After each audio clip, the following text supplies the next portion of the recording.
അക്ഷക്രീഡാ മത്സരം നടത്താം. രാജാക്കന്മാരുടെ പ്രൗഢിയുടെ ഭാഗമാണല്ലോ ജൂതുകളി.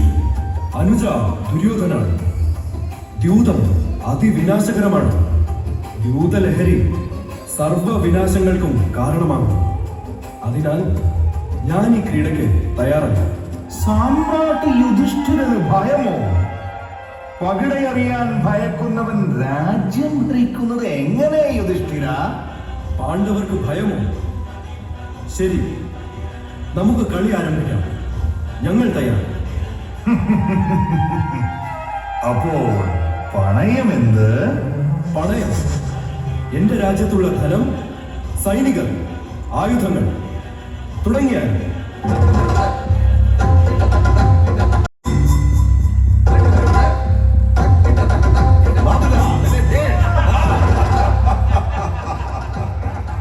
ഇനി എന്താണ് പണയം യുധിഷ്ഠിര?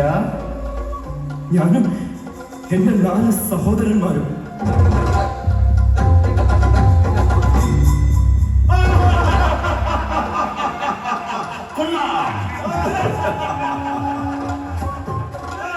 ഇനി എന്താണ് യുധിഷ്ഠിര പണയം?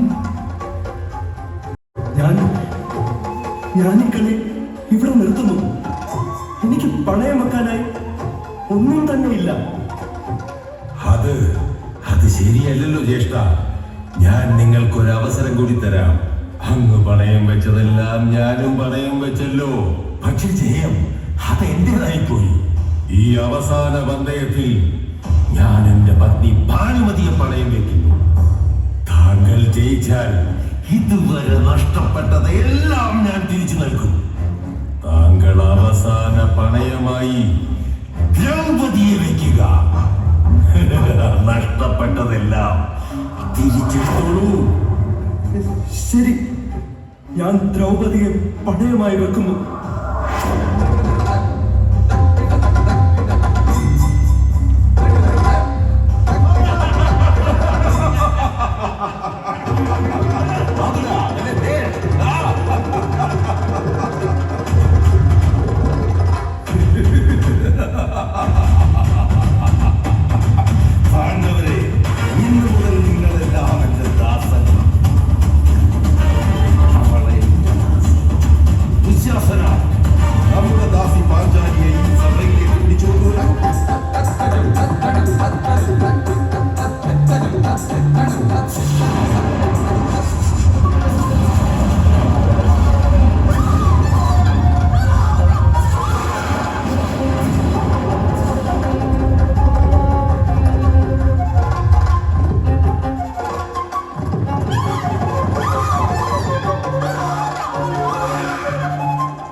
ദ്രൗപദി എന്റെ ദാസി, ദുശാസന, ഇവളെ ഒന്ന് വിവസ്ത്രയാക്കൂ.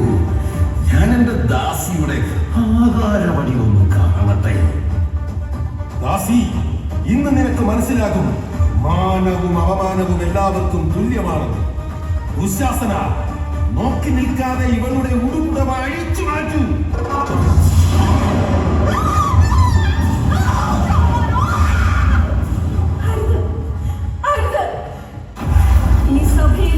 രാജാക്കന്മാരും ഗുരുക്കന്മാരും മറ്റെല്ലാവരോടുമായി ഞാൻ അപേക്ഷിക്കുകയാണ്. ധർമ്മം രക്ഷ ചെയ്യേണ്ട നിങ്ങൾ ഈ അധർമ്മം കണ്ടു നിൽക്കുകയാണ്. അല്പം പോലും ലജ്ജയില്ലേ നിങ്ങൾക്ക്? സ്വയം പണയത്തിലായ ഒരാൾക്ക് മറ്റൊരാളെ പണയം വയ്ക്കാൻ എന്ത് അധികാരമാണുള്ളത്? സ്ത്രീയുടെ മാനം കാക്കാൻ പറ്റാത്ത നിർലജ്ജരായ രാജാക്കന്മാരെ, ഗുരുക്കന്മാരെ, ഇപ്പോൾ എന്നേക്കാൾ മുന്നേ നിങ്ങൾ നിവസ്ത്രരായിരിക്കുന്നു. എന്റെ കൃഷ്ണ, ഭഗവാനെ, മധുസൂദന, കരുണ കാണിക്കണേ. എന്റെ കൃഷ്ണ, എന്റെ കൃഷ്ണ, എന്നെ കൈവിടരുതേ.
മടിയിലിരിക്കുന്ന എല്ലാവരുടെയും മുന്നിൽ വെച്ച് ഞാൻ പാണ്ഡുപുത്രൻ ഭീമൻ ശപഥം ചെയ്യുന്നു.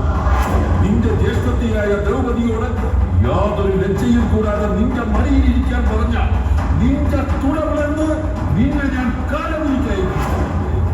ദുശ്ശാസന, നിന്റെ നെഞ്ചു പിളർന്ന ആ ചോരയിൽ ഞാൻ എന്റെ പ്രിയതമ പാഞ്ചാലിയുടെ കേശം കഴിയും. ഇത് സത്യം സത്യം സത്യം.